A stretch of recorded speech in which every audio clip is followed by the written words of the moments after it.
5 4 3 2 1 start.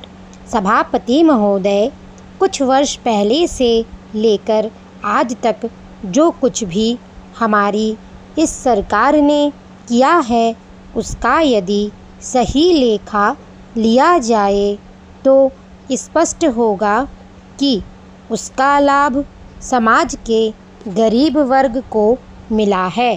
मैं यह नहीं कहता हूँ कि यह सारा काम पूरा हो गया है। मैं सदन का ध्यान इस ओर दिलाना चाहता हूँ कि अब गरीबी हटाने के काम को पूरा करने की कोशिश कर रहे हैं। मैं गरीब वर्ग को विश्वास दिलाना चाहता हूँ कि आज हमारे प्रधानमंत्री और उनकी सरकार जिस नीति का पालन कर रही है इसका सबसे बड़ा फ़ायदा अगर किसी को हो सकता है तो वह समाज के गरीब वर्ग को ही होगा। मैं आपसे निवेदन करना चाहता हूँ कि आप हमारी सही नीति में समर्थन देने की कोशिश करें। हमारे विरोधी दल के सदस्य कहते हैं कि हम विदेशी नीति में इस प्रकार का समर्थन करते हैं, लेकिन जहाँ तक दूसरी नीति का संबंध है उसमें हम समर्थन नहीं करते।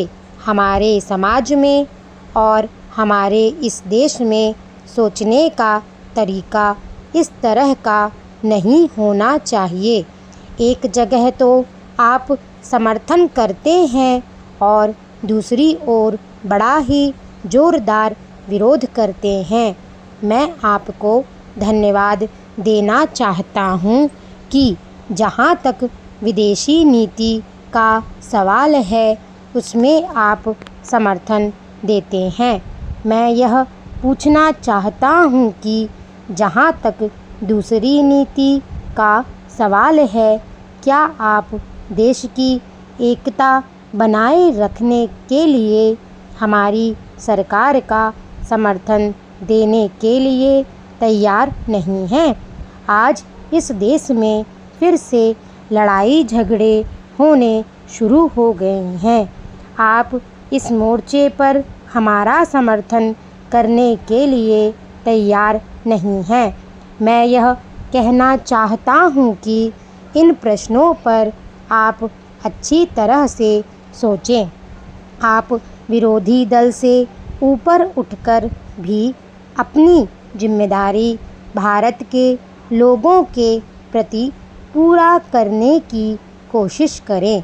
वे आपसे भी आशा रखते हैं कि आप सरकार की नीति के मामले में सही दिशा दें। आप यह विश्वास रखें कि अगर आप सही सलाह देने की कोशिश करेंगे तो हम उन्हें अवश्य स्वीकार करेंगे। हम में जो आप कमी समझते हैं, कमजोरी समझते हैं, वे भी आपके समर्थन से, आपके सहयोग से दूर की जा सकेगी। इस प्रकार हम सही मामलों में देश को एक दिशा दे सकते हैं। सभापति महोदय, मैं निवेदन करना चाहता हूँ कि यह प्रश्न केवल दल का नहीं है और ना ही मैं यह केवल एक दल के नाते कह रहा हूँ। आज देश में बहुत गरीबी है।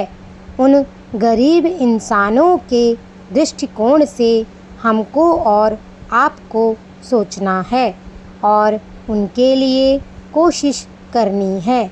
अगर आप उन लोगों की समस्याओं का हल चाहते हैं तो आपको इस अवसर पर हमारी प्रधानमंत्री, हमारे दल और हमारी सरकार का समर्थन करने के लिए आगे बढ़ना होगा और देश के लिए आपको सही रूप से अपना योगदान देना होगा।